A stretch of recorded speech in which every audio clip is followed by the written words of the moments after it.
안녕하세요. 저는 성경 속에 감춰져 있는 하나님의 비밀이 되신 예수 그리스도에 관한 신비의 말씀을 전하는 영마로입니다. 오늘은 신약 성경 마태복음 19장 11절 한 구절 말씀 속에 기록되어 있는 사람마다 이 말을 받지 못하고 라는 제목의 말씀을 통하여 성령 하나님께서 우리에게 가르쳐 주시는 말씀의 깨달음의 은혜를 받고자 합니다. 그럼 마태복음 19장 11절 본문 말씀을 열도록 하겠습니다. 예수께서 가라사대 사람마다 이 말을 받지 못하고 오직 타고난 자라야 할지니라.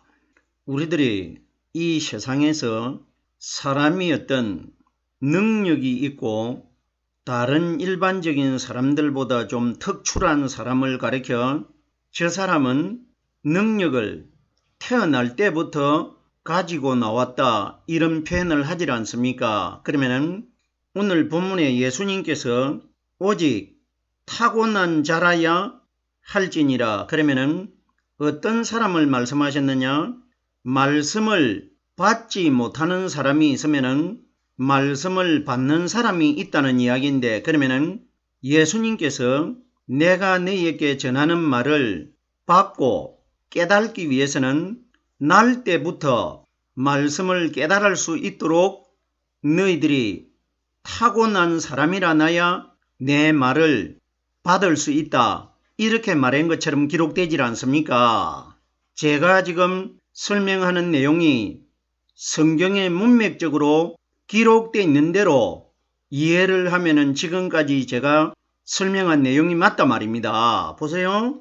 사람마다 이 말이 누구냐? 예수님 마음 안에 들어 계시는 성령 그리스도, 즉 말해서 하나님 자신을 가리키고 있지 않습니까? 그러면은 하나님의 말씀을 아무나 듣는 것이 아니라 오직 타고난 자라 나야 하나님의 말씀을 들을 수 있다. 그러면은 이미 사람이 태어날 때부터 하나님의 말씀을 들을 자가 있고 듣지 못할 자가 정해져 있다는 이야기 아닙니까? 그러면은 태어날 때부터 말씀을 받지 못하는 사람으로 태어난 사람들은 이 세상에서 아무리 노력을 해도 하나님의 말씀을 받을 수 없다는 것 아닙니까? 그러면 예수님께서 이 땅에 오셔가지고 나를 믿으라고 여러 번 말씀하셨는데 태어날 때부터 이미 말씀을 받을 자와 받지 못할 자가 정해져 있으면 예수님이 나를 믿으라고 하실 필요가 없지 않습니까? 생각해 보십시오. 그러면은 오늘 본문에 기록되어 있는 오직 타고난 자라야 내 말을 받을 것이니라 결론은 이렇게 기록된 것인데 그러면은 이 타고난 자라는 이 대상이 우리들이 알고 있는 어머니 몸속에서 태어날 때부터 하나님의 말씀을 받을 사람으로 이미 태어났다 이런 이야기가 아니라는 겁니다. 왜? 현실적으로 우리들과 맞지 않는 이야기이기 때문에 보세요. 형평성이 맞지를 않지 않습니까? 그러면 태어날 때부터 어떤 사람은 하나님의 말씀을 받을 수 있는 사람으로 타고났고 어떤 사람은 하나님의 말씀을 아무리 믿으려고 몸부림쳐도 받지 못할 사람으로 타고났더라면 이미 하나님의 말씀을 깨달을 자와 하나님의 말씀을 깨달지 못할 자가 정해져 있다는 것 아닙니까? 그러면 예수님이 이 땅에 왜 오셨고 오순절날 성령이 왜 오셨으며 구약시대 때 하나님이 왜 나를 믿으라고 그렇게 말씀하셨겠습니까? 그러면은 오늘 본문에 기록되어 있는 예수님께서 비유적으로 말씀하시는 이 내용은 우리들이 알고 있는 태어날 때부터 타고난 자라 이런 이야기가 아니라는 겁니다. 오늘 본문 말씀으로 돌아오겠습니다. 예수께서 가라사대 예수님은 눈에 보이는 육신을 가지신 분은 마리아의 아들입니다. 마리아의 아들은 이름이 예수입니다. 가브리엘 천사가 나사렛에 살고 있는 처녀 마리아에게 나타나가지고 아들을 낳으리니 이름을 예수라 하라고 분명히 말을 해주었지 않습니까? 그러면 아들을 낳으리니 하는 것은 네가 네 몸을 통해서 네 아들이 태어날 것인데 그 아들의 이름을 예수라고 이름을 지으라고 했지 않습니까? 그리고 성경에 보면은 가나 혼인집에서도 마리아를 가르쳐 예수의 모친이라고 기록되어 있고 누가복음 2장에도 12살 때에 예수님을 찾았을 때에 모친 마리아라고 분명히 기록이 되어 있지 않습니까? 그러면 모친이라는 것은 예수는 마리아의 아들이었고 마리아의 아들이신 예수님의 어머니는 마리아가 정확하다는 겁니다. 그럼 우리와 똑같은 죄 있는 모양으로 태어나신 이 예수는 우리에게 길을 가르쳐 주시고 말씀을 깨닫게 해 주시는 분이 아니십니다. 왜? 우리와 똑같은 죄인이기 때문에. 보세요. 죄가 죄를 살 수가 있습니까? 죄를 가진 사람을 죄를 얻게 하기 위해서는 죄가 없는 분이 내 마음 안에 말씀으로 들어오셔야 우리의 죄를 살 수가 있는데 예수님은 우리 죄를 가지고 있는 사람의 모양으로 태어나셨다고 성경에 기록이 되어 있기 때문에 이러기 때문에 마리아의 아들로 태어나신 예수님이 이 세상에 3년 6개월 동안 자기 마음 안에 죄가 하나도 없는 성령님의 예표적인 그림자 역할을 하셨는데 그 어떤 사람의 마음 속에도 예수님께서 자기 안에 들어있는 성령을 주신 적이 없습니다. 3년 6개월 동안. 왜 예수님이 성령을 주시지 못하느냐?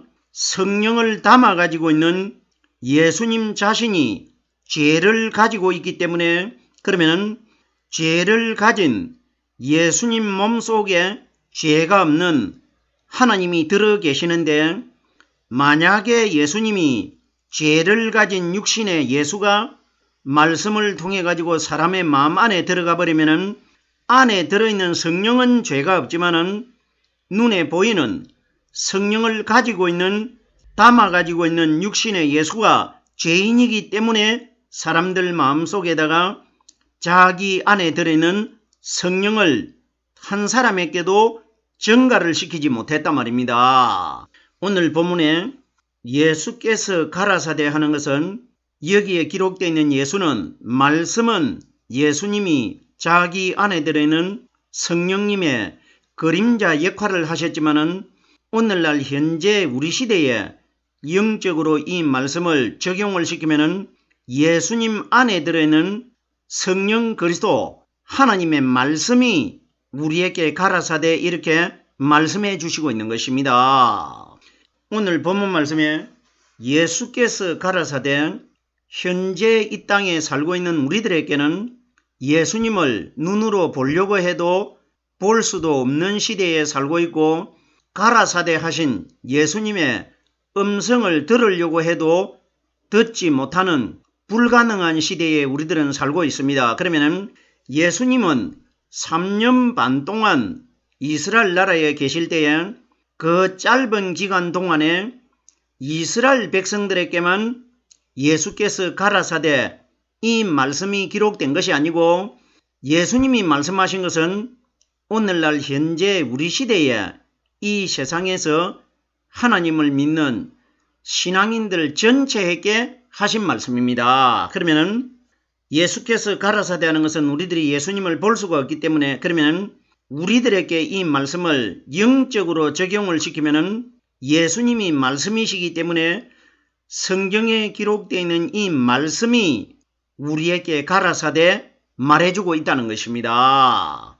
예수님 시대 때는 예수님이 실제로 육신으로 나타나셔가지고 이스라엘 백성들에게 제자들에게 말씀하신 것이 맞지만은 성경은 그때 그 시대 때 3년 반 동안 계실 때에 이스라엘 백성들에게 기준으로 말씀이 기록되어 있는 것이 아니고 오늘날 현재 인류 전체에게 해당되게끔 말씀이 기록되어 있기 때문에 그러면은 오늘날 우리 인류 전체에게 이 말씀이 해당되기 위해서는 인류 전체가 누구든지 가질 수 있는 것이 성경 말씀입니다. 그러면은 성경 말씀이 우리에게 일러 가라사대 이렇게 기록된 겁니다. 보세요.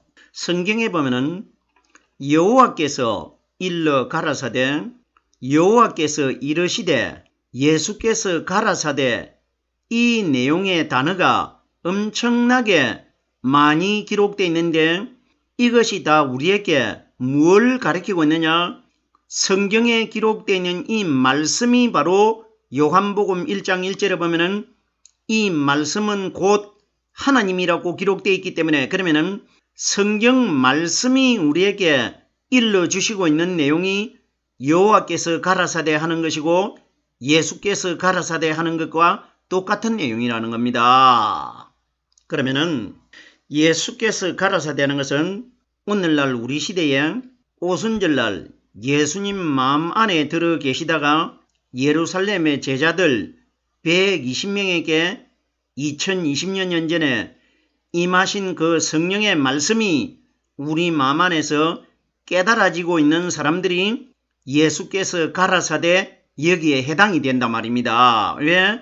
예수님 안에 들어 계셨던 성령 하나님이 내 마음 속에도 들어오셔가지고 내 마음 안에서 성경에 기록되어 있는 하나님의 말씀을 다 깨닫게 해주시고 가르쳐 주시고 있기 때문에 이것이 성경 말씀이 성령이 우리에게 가라사대 이렇게 기록된 겁니다. 계속해서 다음 단어를 보겠습니다. 사람마다 이 말을 받지 못하고 누구의 말입니까?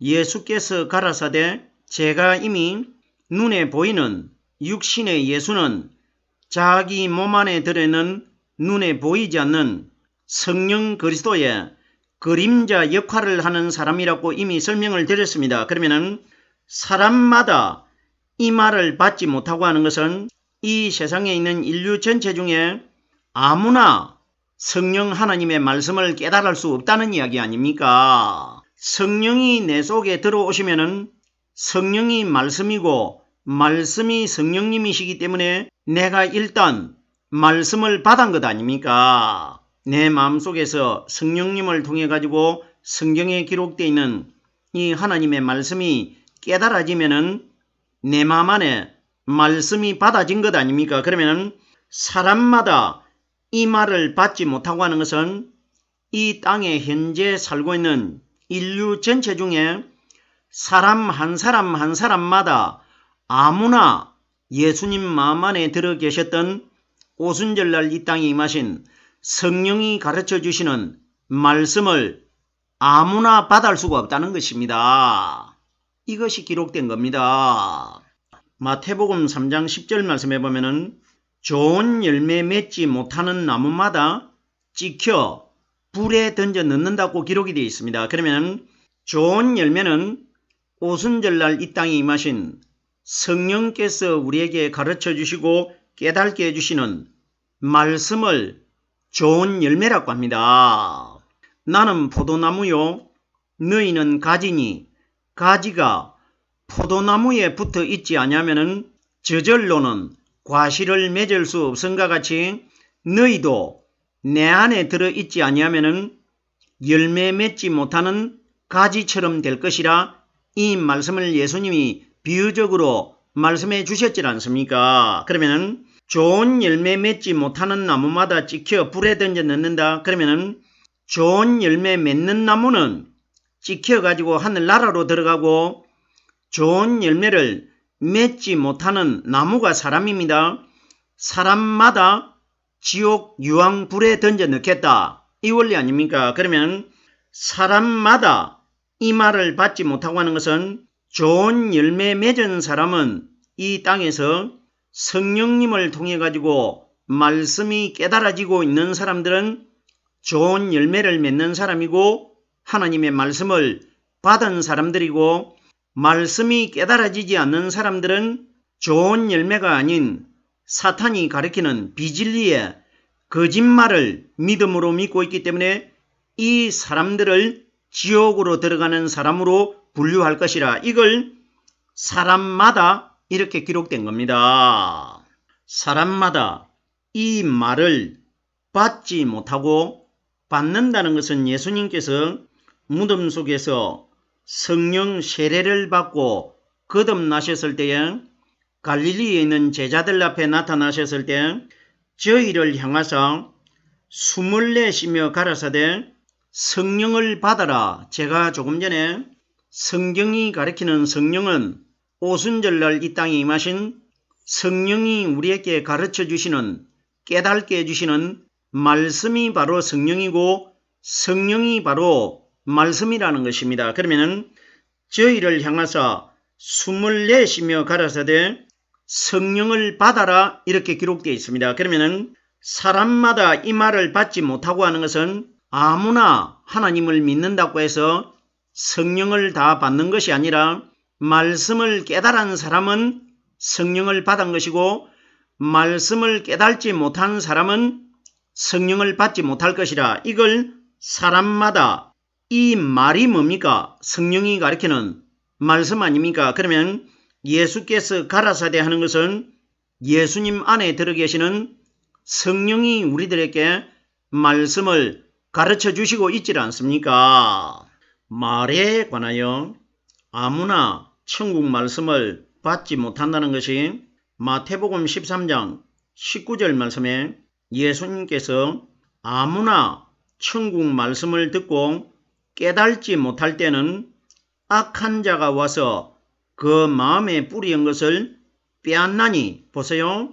천국 말씀을 우리가 교회에 나와가지고 목사님을 통해 가지고 말씀을 듣는데, 한 교회에서 한 목사님을 통해 가지고 사람들이 말씀을 들었는데 어떤 사람은 말씀을 영적으로 깨닫고 어떤 사람은 그 말씀을 영적으로 깨닫지 못하고 세상 이야기로 알아듣고 있다는 것입니다. 그럼 이것이 아무나 천국 말씀을 듣고 깨닫지 못할 때는 악한 자가 와서 그 마음에 뿌리인 것을 빼앗나니, 말씀을 내가 내 마음속에서 깨달아야, 사람이 흙으로 만들어졌기 때문에 내 마음밭에 씨는 하나님의 말씀 아닙니까? 씨가 깊숙이 박혀가지고 생명에 싹이 나고 움이 틀 것인데 깨달지를 못하면은 내 마음 안에 들어있는 말씀을 사탄이 빼앗아 가져가 버린다는 것입니다. 말씀이 내 흙 속에 마음 안에 깊숙이 새겨지고 기억되어 있는 것은 말씀이 깨달아진 것이고, 깨달지 못하는 말은 내 마음 깊숙이 스며들지 못하고 새겨지지 못하고 겉돌고 있기 때문에 사탄이 빼앗아 가져가 버린다고 합니다. 이 말씀이 누가복음 8장 12절 말씀에도 기록되어 있는데, 사탄이 들어와 가지고 사람이 믿어 가지고 구원을 얻지 못하도록 말씀을 그 마음 안에서 빼앗아 간다고 기록되어 있습니다. 그러면 사탄이 구원을 얻지 못하도록 말씀을 빼앗아 가면은 말씀으로 구원 얻는다는 것은 정확하지 않습니까? 왜? 사탄이 사람이 말씀을 믿어가지고 구원을 얻지 못하게 하려고 말씀을 빼앗아 가면은 말씀을 깨닫고 말씀을 사탄에게 빼앗기지 않는 사람은 마지막 날 반드시 구원을 얻는다는 뜻 아닙니까? 말씀으로 구원 얻습니다. 마리아의 아들 되신 예수를 믿음으로 믿고 있는 사람들은 예수님 마음 안에 들어 계셨다가 오순절날 이 땅에 임하신 성령이 가르쳐 주시는 말씀을 받으려고 해도 그 마음 안에 이미 그림자가 되는 율법의 예수가 믿음으로 자리를 잡고 있기 때문에 정작 우리에게 믿음이 되고 말씀을 받아야 될 성령 하나님이, 예수가 미리 율법이 먼저 사람 마음 안에 믿음이 되어 있기 때문에 성령의 말씀이 우리 마음 안에 들어오실 수가 없다는 것입니다. 보세요. 성령을 가지신 예수님이 이 땅에 오셨을 때에 율법을 연구하는 유대인들이 성령이 들어있는 예수님의 말씀을 아무도 받지를 않습니다. 그러면 왜 율법을 연구하는 유대인들이 성령을 가진 예수님의 말씀을 받아들일 수가 없느냐? 그 안에 이미 구약의 율법, 그림자가 믿음으로 자리를 잡고 있기 때문에 실제로 들어가야 될 구약의 율법은 실제 근본체가 되신 참 형상이 되신 오순절날 이 땅에 임하실 성령이 우리 사람의 마음속에 들어오셔야 될 것을 구약시대 때 율법을 통해 가지고 하나님이 다 보여주셨지 않습니까? 그런데 성령이 실제로 나타나셨더라면 이제 그림자는 우리 마음 안에서 비워내야 성령이 들어오실 수가 있는데 성령을 가지신 복음에 예수님이 나타나셨는데도 유대인들이 율법이 믿음인 것으로 알고 복음의 근본적인 참 형상이 되신 예수님의 성령의 말씀은 듣지 않고 그림자가 되는 율법이 유대인들 마음 안에 믿음으로 자리를 잡고 있기 때문에 성령 하나님이 말씀으로 그 속에 들어가지 못한 것입니다. 이러기 때문에 요한계시록 3장 20절 말씀해 보면은 볼지어다 내가 문 밖에 서서 두드리노니 누구든지 내 음성을 듣고 문을 열면 내가 그에게로 들어가 그로 더불어 먹고 그는 나로 더불어 먹으리라. 이것이 부활하신 성령 그리스도께서 하신 말씀 아닙니까? 그러면 오순절날 임하신 성령의 말씀이 우리 마음 집에 들어오셔야 되는데 우리 마음 집안에 미리 율법이 우리 마음속에 믿음으로 자리를 잡고 있기 때문에 진짜로 들어오셔야 될 성령 하나님이 들어오시지 못하고 우리 마음 문 밖에서 말씀으로 우리의 마음의 문을 두드리고 있다는 것입니다. 성령 받은 사람들이 말씀을 성령 받지 못한 사람들에게 전했는데 성령 받지 못한 사람들이 그 말씀을 받아들이지 않고 마음 바깥에 세워두었지 않습니까? 이것이 내가 문 밖에 서서 두드리노니 이렇게 기록된 겁니다. 성령님은 능력의 하나님이시지만은 하나님은 우리가 문을 열어주지 아니하시면은 들어오시지 못합니다. 하나님이 못 들어와서 못 들어오는 것이 아니라 이 믿음은 사람 개개인이 하나님의 성령의 말씀을 영접하였느냐 하지 아니하였느냐 이건 사람들이 하나님의 말씀을 영접해야 하나님이 들어오시는 것이고 내가 싫다고 하면은 하나님은 들어오시질 않습니다. 하나님은 못하시는 분이 아니시고 아니하시는 분입니다. 하나님은 자기를 싫다고 하는 사람에게는 결단코 하나님은 그 안에 들어가시지도 않고 그 안에 머물러 계시질 않습니다. 떠나버립니다. 이러기 때문에 성령이 하나님 아니십니까? 하나님 아버지께서는 자기를 싫다고 하는 자에게는 결단코 그 마음속에 머물러 있지도 아니하시고 들어오시지도 아니하신다는 것입니다. 오직 타고난 자라야 할지니라. 타고났다는 것은 선천적으로 타고날 때부터 하나님의 말씀을 받게끔 되어 있다. 이런 일은 일어날 수가 없지 않습니까?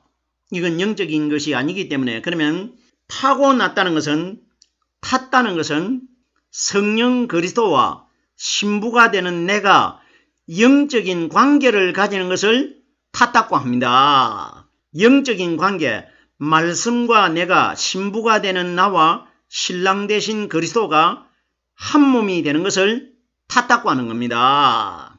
짐승이 앙컷과 수컷이 교미를 가질 때에 수컷이 앙컷 위에 타질 않습니까? 이걸 가리킨 것입니다. 보세요. 오직 타고난 자라야 내 말을 들을지니라. 신랑 되신 그리스도와 내가 교미, 영적인 관계를 가져야 내 안에 말씀을 들을 수 있는 하나님이 들어 계시기 때문에 이 말을 받을 수 있다, 이 원리란 말입니다. 제가 타고난 자라는 것은 날 때부터 선천적으로 타고났다 이 이야기가 아니라는 것을 서두에 이미 설명을 드렸지 않습니까? 이 말씀은 창세기 31장 10절에 보면은 야곱이 외삼촌에게 받았던 그 양들이 뭐냐? 천국 들어가는 가나안 땅으로 들어가는 이 땅에서 성령으로 말씀 깨달은 사람들을 야곱이 받았던 양을 비유했지 않습니까? 어떤 말씀이 기록되어 있습니까? 그 양떼가 새끼를 뺄 때에 내가 꿈에 눈을 들어 보니 양떼를 탄 수양은 양떼는 이 땅에 있는 신부가 되는 우리 신앙인들을 가리킨 것이고 탄 수양은 오순절날 이 땅에 임하신 성령입니다. 양 위에 암양 위에 수양이 탔다는 것은 신랑 되신 성령 그리스도와 신부 되는 우리가 하나가 될 것이라 이 원리라 말입니다. 양떼를 탄 수양은 다 얼룩무늬가 있는 것, 점 있는 것, 아롱진 것이었더라. 세 가지가 있다는 것은 3일날 무덤 속에 부활하신 성령께서 가르쳐 주시는 말씀이 우리 마음속에 흔적으로 남아있는 사람을 아롱진 것, 점 있는 것, 얼룩무늬 있는 것이라고 합니다. 오늘 제가 오직 타고난 자라 나야 할지니라 하는 이 말씀을 마태복음 19장 11절 한 구절의 말씀을 깨달아 보았습니다.